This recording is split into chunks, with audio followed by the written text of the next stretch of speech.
I think what we were discussing was, I'm going to borrow this for a quick minute. We were discussing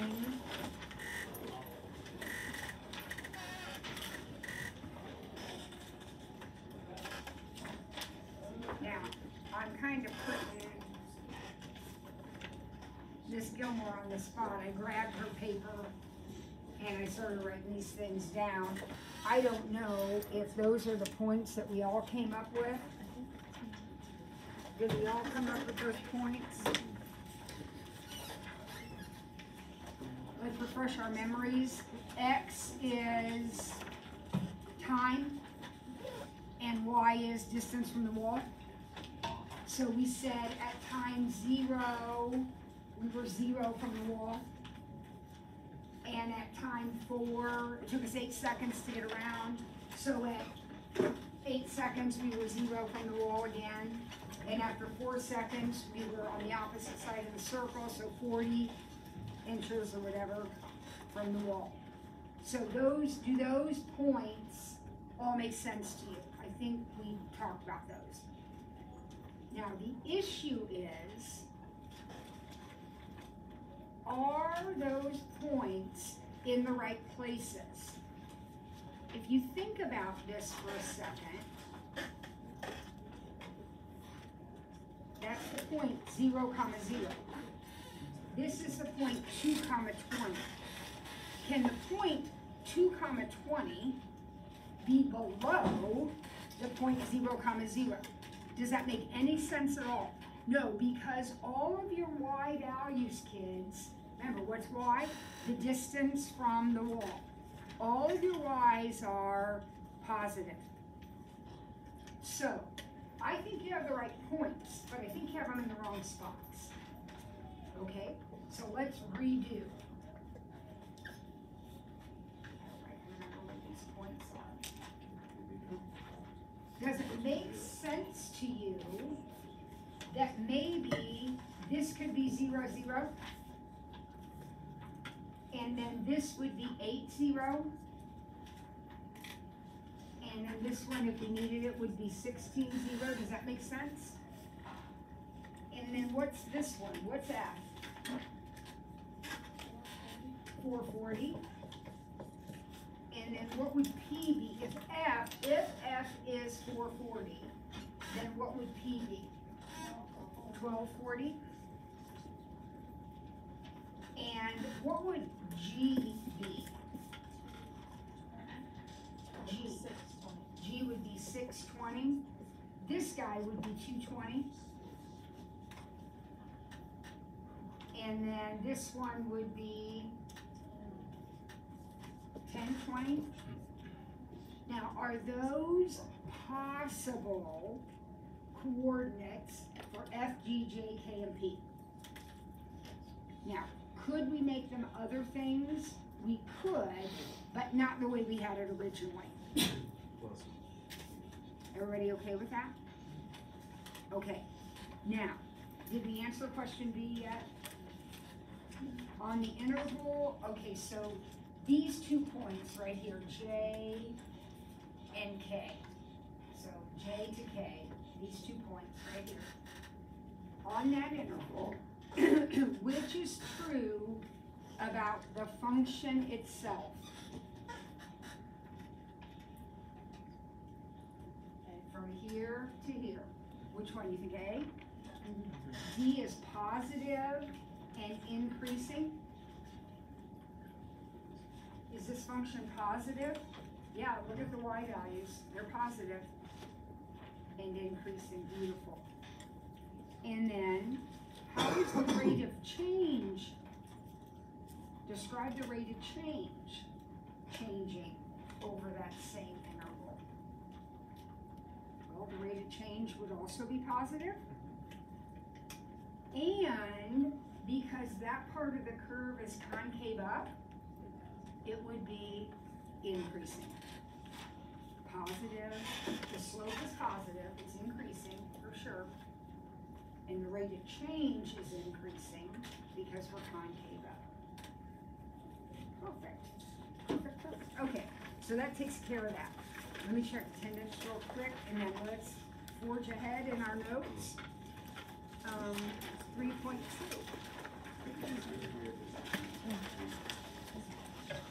It looks like everybody's here.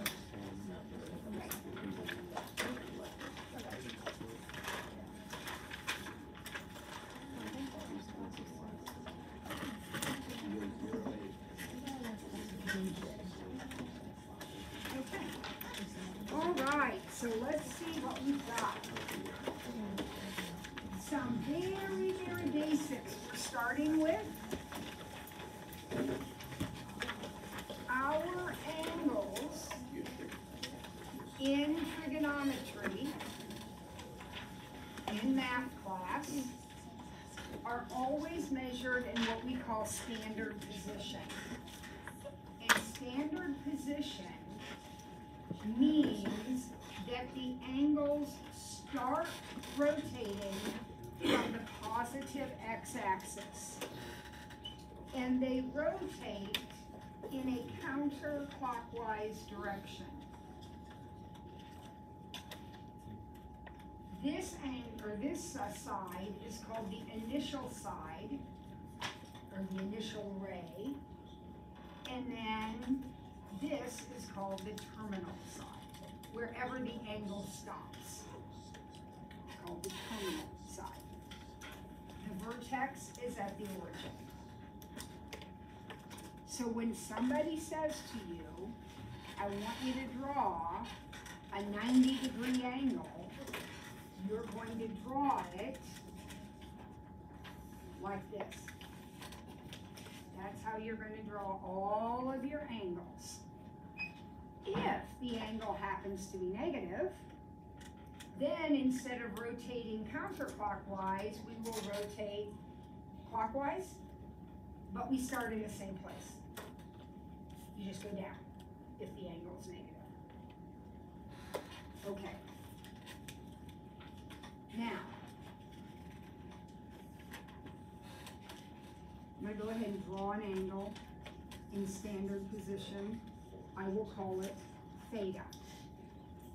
Trigonometry, studied by those Greek guys a long, long time ago, and so we use these Greek variables all the time.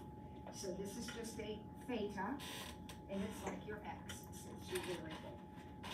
Now, my angle is in standard position. This point right here has coordinates x comma y. I don't know what they are, doesn't matter. I'm going to drop a perpendicular straight down to the x-axis. And then this side of the triangle would be how long? What would be this length right here? X. And this length would be y. And then this thing would be the hypotenuse, x squared plus y squared, square rooted. It can also be considered the radius of a big circle that goes through that point. So r is the hypotenuse. Clearly, x squared plus y squared is r squared. Everybody agree with that?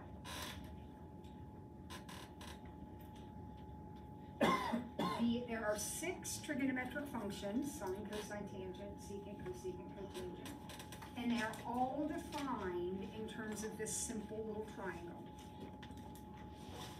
Cosine, the cosine of this angle, is the ratio of x to r. X to r. How many of you remember your geometry teacher talking about SOHCAHTOA?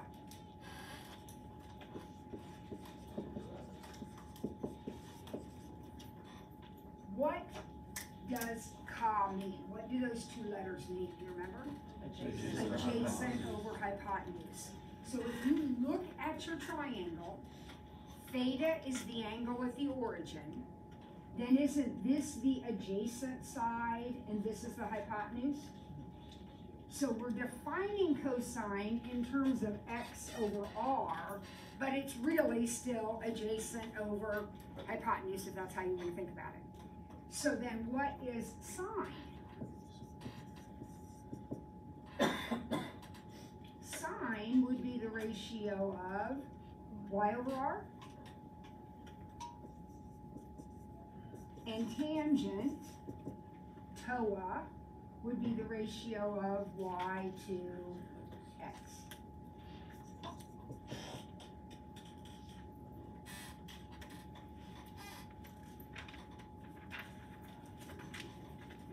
All right, let's look at example 1. The figure shows a circle centered at the origin with an angle theta in standard position.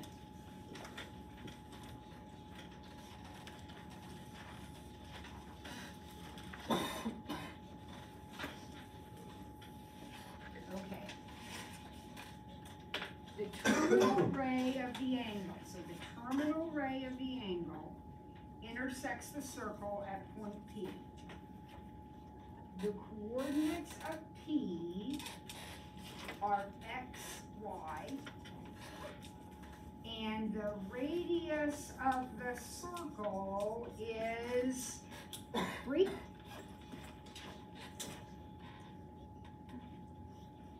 And your job is to figure out the cosine of theta.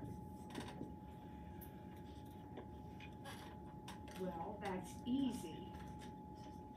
How is cosine defined? X over r. Now, I don't know what x is, so I'm just going to have to call it x, but I know r is 3, so cosine is x over 3. Now, we'll figure out which one that matches in a moment, but some of these notes kind of overcomplicate things. This side of the triangle is x, and this side is y. Everybody in agreement with that? And we know the radius is 3. So cosine is simply adjacent over hypotenuse, x over 3.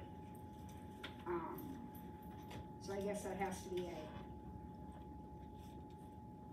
That's the answer. All right, number 2. Obviously, if we are in a quadrant other than 1, x or y or both could be negative. So sine and cosine can be negative if you're in tangent, if you're in a quadrant other than 1. So let's look at what's happening in example 2. In example 2, we have a circle with a radius of 5, and we have an angle in standard position. Terminal ray intersecting at point P, and we want to find the following values. So the radius is 5.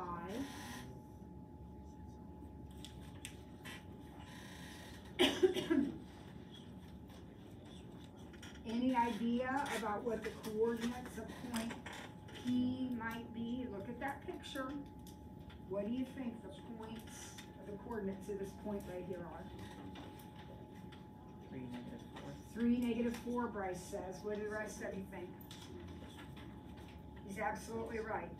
Because they took the point 3, 4 and reflected it across the x-axis. So that turned it into 3, -4. Okay? You want the sine. Easy peasy. Sine is y over r, or if you want to think about it in terms of your triangle, opposite over hypotenuse, -4/5. And we want cosine. What's the cosine of the angle?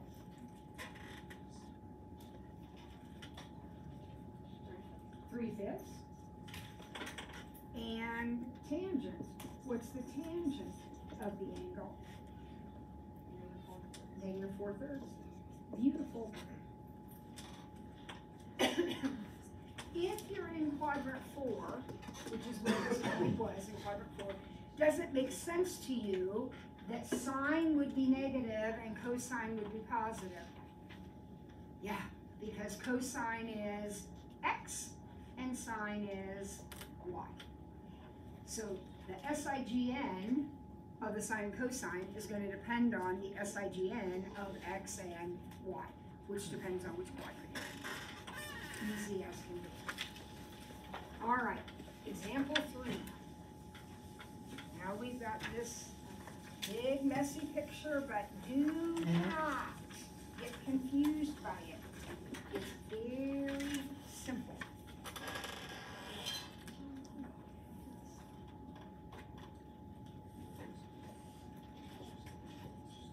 Here's point P.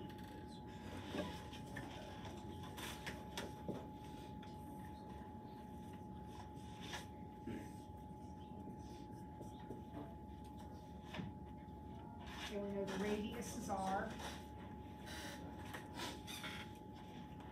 Find the coordinates of Q, R, and S. Okay, this is easy. What do you think? Mine's not very symmetric.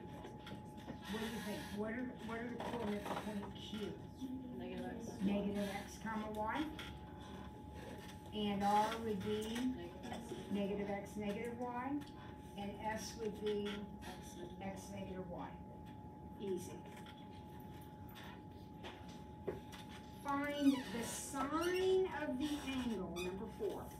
Find the sine of the angle whose terminal ray intersects the circle at point S. Okay, so we're talking about this angle right here. What would be the sine of that angle?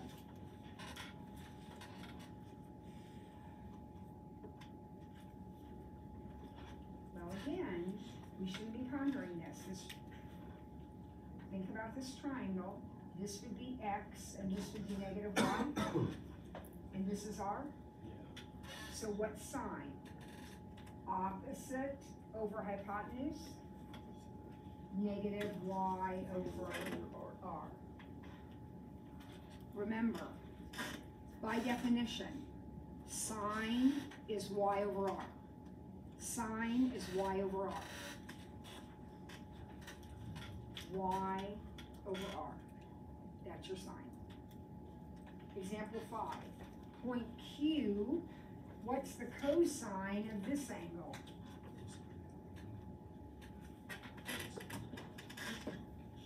Negative x over r. Nod. Negative x over r. And number 6. Point R. What would be the tangent of this guy?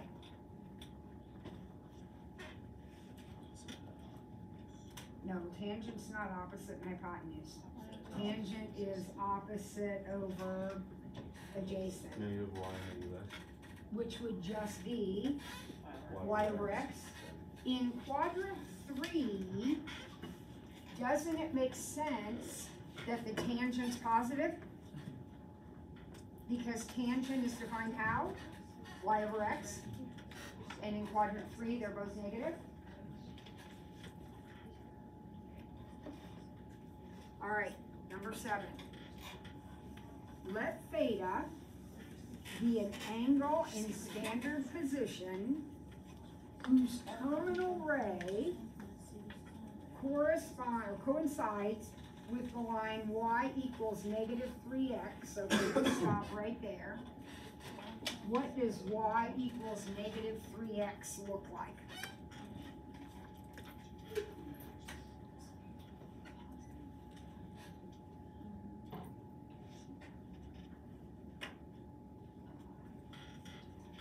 I'm not telling you. You need to know what y equals negative 3x looks like. Okay, so I see a bunch of you drawing it for me. Yep, you're right.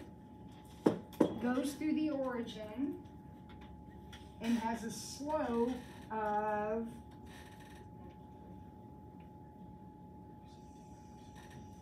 So maybe like that.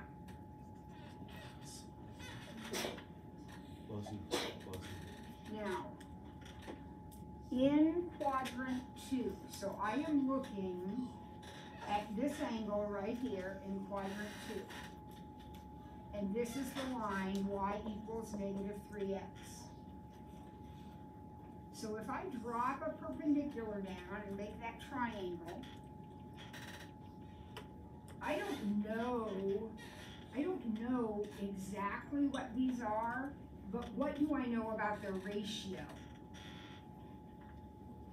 If the slope of the line is negative 3 over 1, then what do I know about these two sides? They're in the ratio of 3 to negative 1. Now, could they be 6 and negative 2? Yeah, but since your trig functions are ratios, it doesn't matter. I'm just going to leave it 3 to negative 1. What is that going to make my hypotenuse then?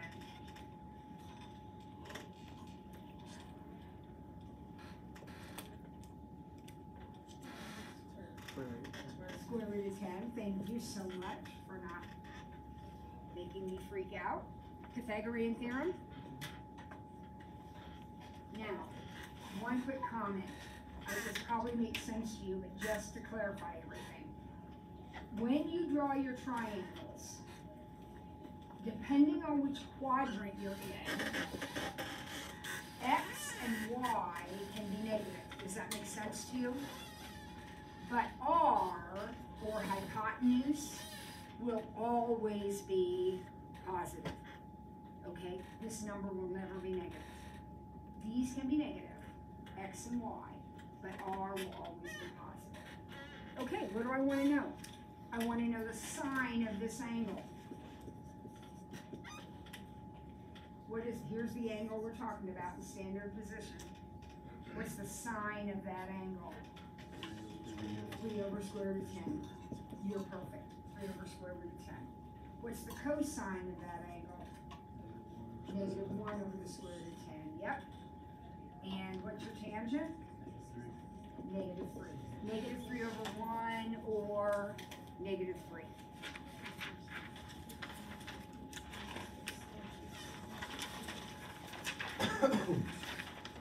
Okay, so that takes care of the first part of this section. Now we're going to look at the next part of the section, which talks about how we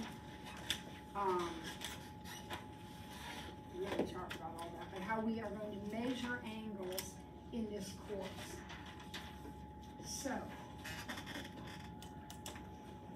up until this point of your life, and remember we're in standard position, so we're starting here. Up until this point, you have probably measured all of your angles in degrees. So if we start here, this would be 0 degrees. And remember, we rotate counterclockwise. So 90, 180, 270, 360. Starting here, we're not going to measure our angles in degrees anymore. We're going to measure them in something called a radian. Now, this is not unusual if you think about your experience with measurement up to this point. If I said to you, let's measure this desktop, could we do it in inches? Could we do it in meters? Could we do it in feet? There are lots of units of measurement for length and weight and volume. Well, there are also different units of measurement for angles. Degrees are very artificial. A degree is defined as 1/360th of a revolution. That's totally artificial. Could somebody back in the day have defined it as 1/500th of a revolution? Yeah, I mean, it's totally made up. Radians, on the other hand, are very mathematical, and that's why they are the exclusive unit of measurement used from now on. a radian, let me take a circle here. And let's say the radius of this circle is 4. If I took a piece of string, 4 units long, radius length, and wrapped it around my circle, so I had an arc that was the same length as the radius. The end points of that arc determine an angle of 1 radian. So a radian is the measure of the arc, or excuse me, the measure of the angle determined by an arc of radius length.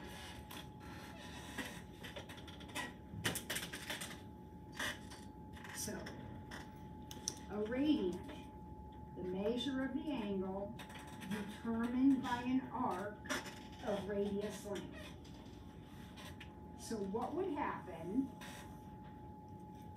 if I drew an arc that was 8 units long? How big would that angle be?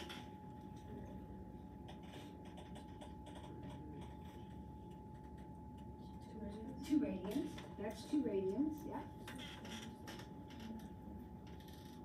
What if I drew an arc that was 2 units long? Half a radian. So you are kind of stumbling upon a critical relationship. Arc length is radius times radians.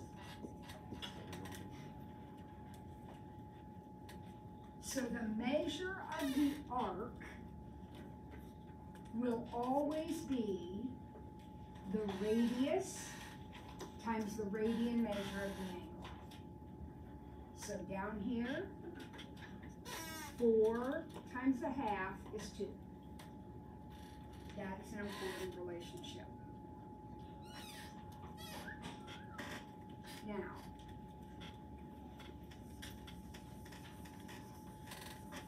if we look at a circle with a radius of r,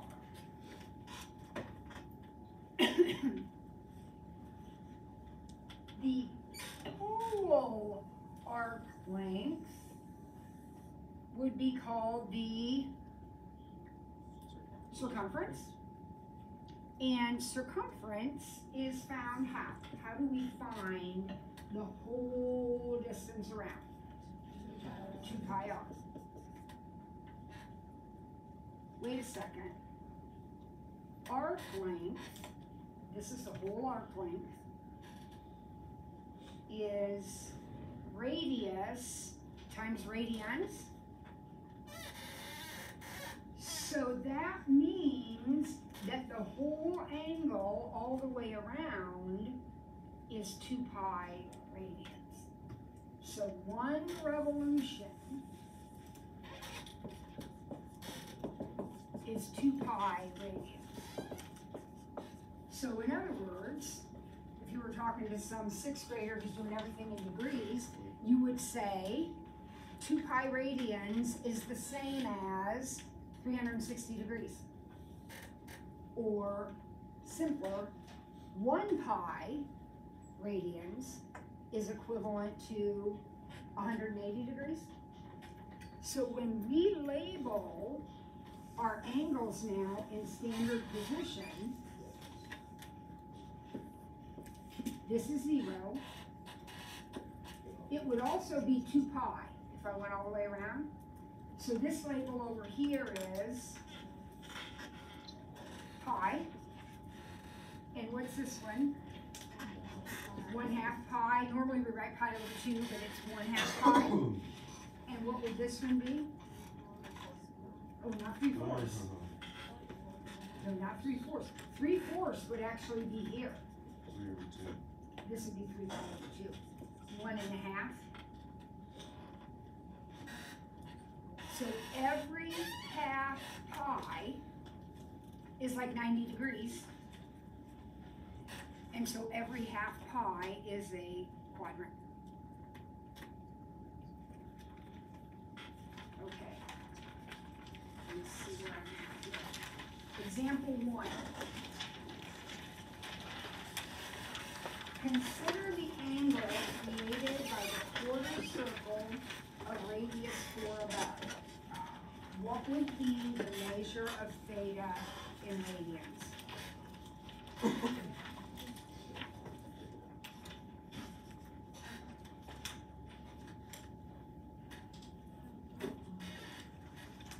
You got it. You go down. Let me see what you wrote. No. Down. The other way. That would just be Right here. Yeah. So what's this measure right here, guys? Doesn't matter what the radius of the circle is. If you're straight up, you are what angle? Pi over 2. Straight up is pi over 2. It doesn't matter. It's not asking me for arc length. I don't care what the radius is. The radius could be 1. That's still pi over 2. Pi over 2. Pi over 2. That angle is always pi over 2. What if we went a third of the way clockwise?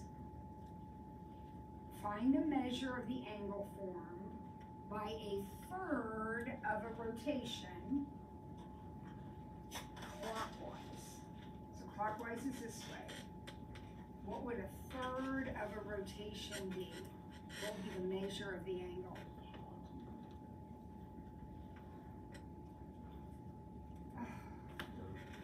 I'm doing a terrible job. Okay, what's all the way around? 2 pi. So what is a third of all the way around? 2 pi over 3? A third of 2 pi? 2 pi over 3? But because it's clockwise, it would have to be negative 2 pi over 3. Because clockwise is this way. You guys all have seen a clock before? With hands, with actual hands that move. They go this way. This is called clockwise. And in angle rotation, that's negative. So negative 2 pi over 3.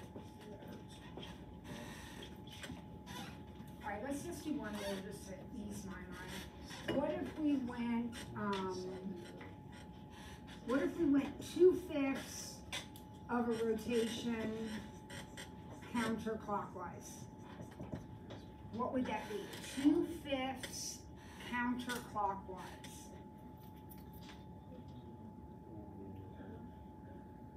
I'm hearing 4 pi over 5.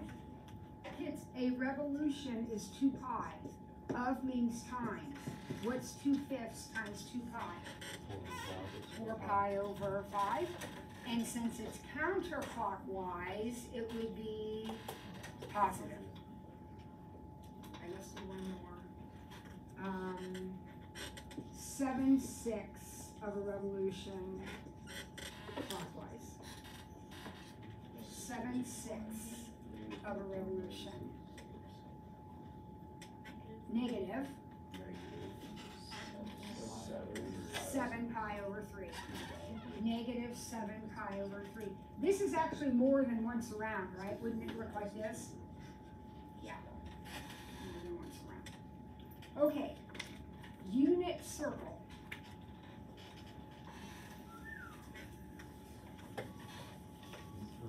You are going to have the option of memorizing the unit circle. We'll talk about that in a minute. A lot of teachers force you to memorize it. I do not, because you can figure out what you need to know in other ways. But if you're a good memorizer, you're probably going to want to memorize the whole unit circle. We'll talk about that in a little bit. But right now, what is a unit circle? A unit circle is a circle centered at the origin with a radius of 1. Okay? It is incredibly beneficial. It isn't completely necessary. But what's nice about it is, remember how we defined cosine as x over r? Well, if the radius is 1, then isn't the cosine just going to be the x coordinate? So it kind of avoids the whole division thing if you arbitrarily establish that the radius of the circle is 1. So unit circle, centered at the origin, radius of 1. So clearly these points are known. And then you're going to have the option of memorizing some other points that we're going to talk about here in a second. Example 3. For each of the following, sketch a picture of the arc length described based on a unit circle. Then find the measure of the corresponding angle. Now we've talked about this. Hopefully we have this down. 1/6 counterclockwise. How big is that angle? Pi over 3. Now, where is pi over 3 going to be? Keep in mind, in radians, which is how we're measuring our angles, these are our labels. All the way around is 2 pi. So where are you going to put, would you say pi over 3, 1/6 of 2 pi, pi over 3? Where are you going to put pi over 3 on this circle? Where's it going to be? Quadrant 2? That's it. I think quadrant 1. Okay, this is a half a pi. This is a third of a pi. Is a third bigger than a half? No, so won't a third of a pi be like right here?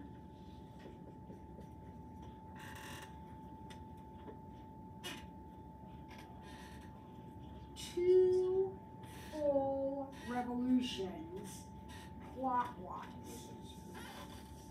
Where's that going to be? Here's my unit circle. 2 full revolutions clockwise. So clockwise means this way. Where's it going to be? Is it going to be right here? Because if you're going 2 full revolutions, what would that angle be?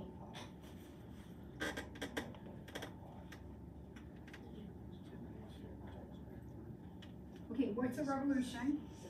2 pi, so what would 2 revolutions be? 4 pi. And negative? Negative 4 pi. And it ends up right here where it started because it just went around 2 times. 3/4 of a circle counterclockwise. 3/4 of a circle counterclockwise. So I know it's going positive. Where will 3/4 of a revolution be? 3 pi. 3 pi over 2 right there. So we're talking about this arc right here. Talking about that arc getting around to this point right here. 7/8 counterclockwise. 7/8 counterclockwise. Where's that one going to be? 7 pi over 4. 7/8 times 2 pi. 7 pi over 4, is that what you said? So where's that going to be? On my unit circle, it's counterclockwise, it's going this way. How far should I go? Almost to 2 pi. Not quite. Like right there? Maybe 1 3/4 pi.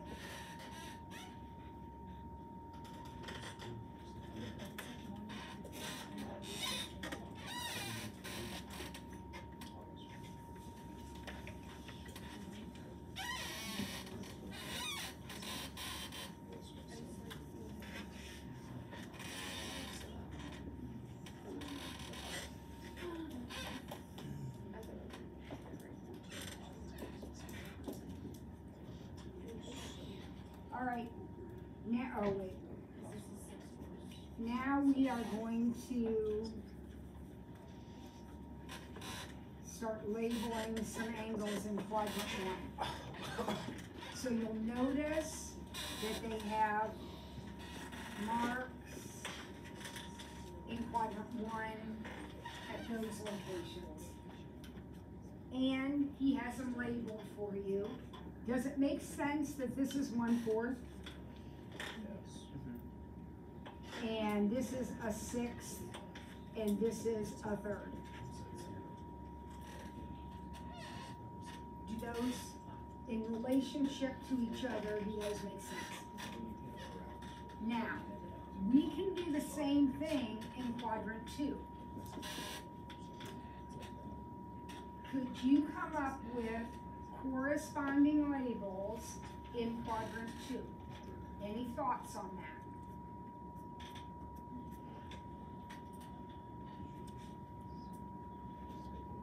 Any idea about this one in the middle? 3/4?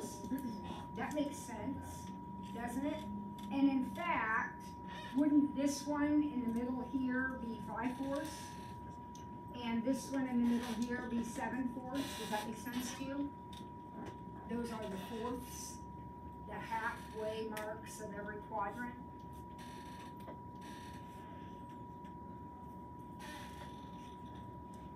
Any guess as to what this one might be? Now keep in mind, this is 1/6.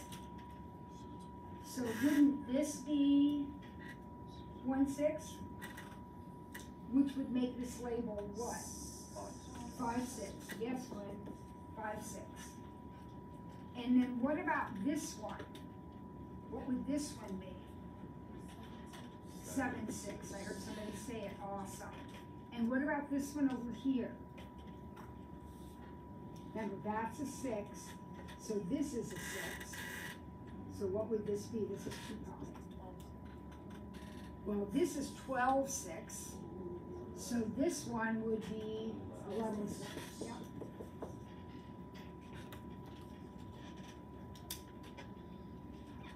Okay, now what about the thirds? So this is 1/3. Any thought about what this one would be?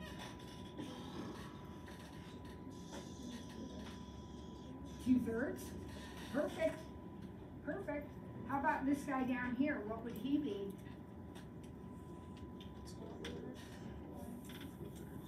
4/3? And our last one right here, what's he? 5/3. And this is 3/2.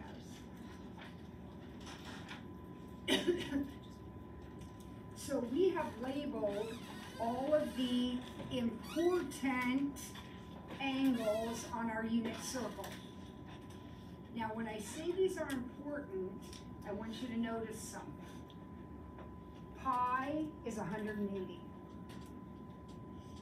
Pi over 2 is 90. What would pi over 6 be? 30. And how about pi over 3? 60. And how about pi over 4? Oh my gosh, think back to geometry. What were your special angles in geometry? 30, 60, and 45. Remember your 30, 60, 90 triangles?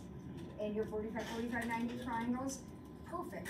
Only now we don't talk about it in terms of degrees, we talk about it in terms of their radian measures, but these are still the very same angles.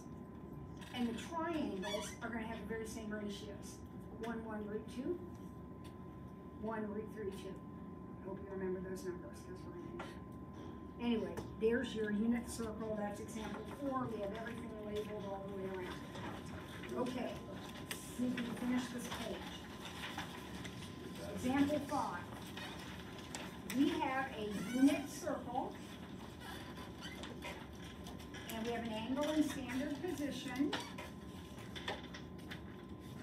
and the terminal ray contains the point 1/2 root 3 over 2. Now this is a unit circle, so the radius is 1, and they have told me that point has these coordinates. You don't have to figure any of that out. They're telling you that. They want you to figure out the sine, cosine, and tangent for that angle. So for this angle right here, what would your sine be? Somebody said it? √3/2. Why is the sine √3/2? Because sine is y over r. And since y is √3/2 and r is 1, the sine is just √3/2. And what about the cosine? 1/2. And what about the tangent?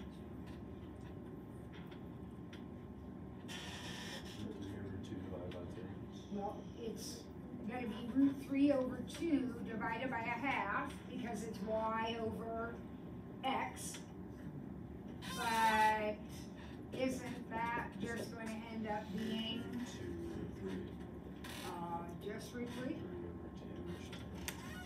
Just √3? Dividing by 1/2 is timesing by 2.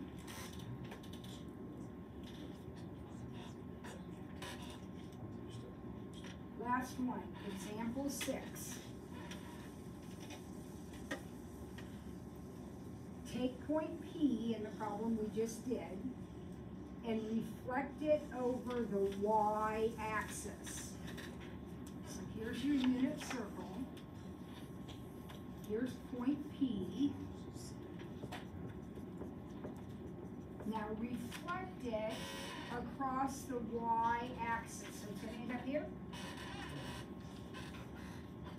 We'll call that point R. What will be the coordinates of point R? -1/2, comma, √3/2. So now we want sine, cosine, and tangent.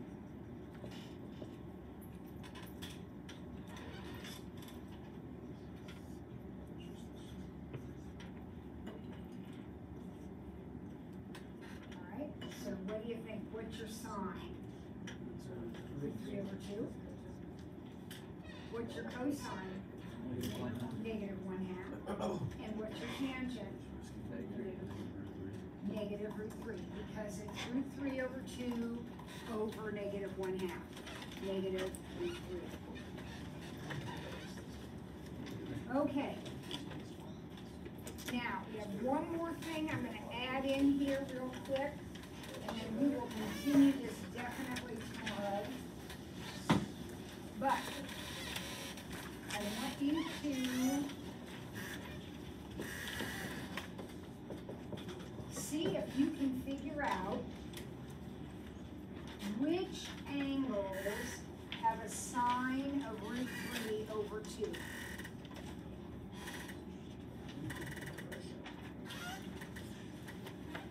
Now, I want you to think about what that would look like.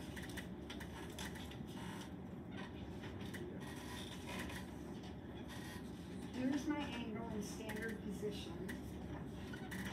And if the sine is √3/2, would one possible picture be this one? Now, you could also make it a unit circle and make it like that. That would be another way of drawing it. But I want you to look at this for a second, and I want you to think back to geometry.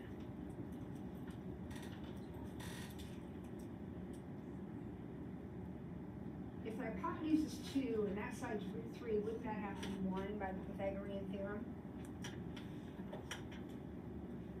Those are very special numbers. Anybody remember what angles are associated with those? You can tell me in degrees. 30, 60, 90. And you know which one goes where? Like which one is theta? clearly not 90. Would this be the 30 or the 60? 30. 60. Isn't root 3 bigger than 1? So this is going to be the 60. So the angle whose sine is root 3 over 2 is 60 degrees. I'm going to put that in radians in a minute. Are there any other angles that would have a sine of root 3 over 2? Kids, there's a lot to think about. Sine is what? What's the definition of sine? Y over R. If sine is positive, then y is positive. Y is positive in quadrant 1. Is y positive anywhere else? Quadrant 2. So we could have a triangle in quadrant 2 that had a sine of root 3 over 2, which would mean that's a 60. But in standard position, we're talking about what angle? 120.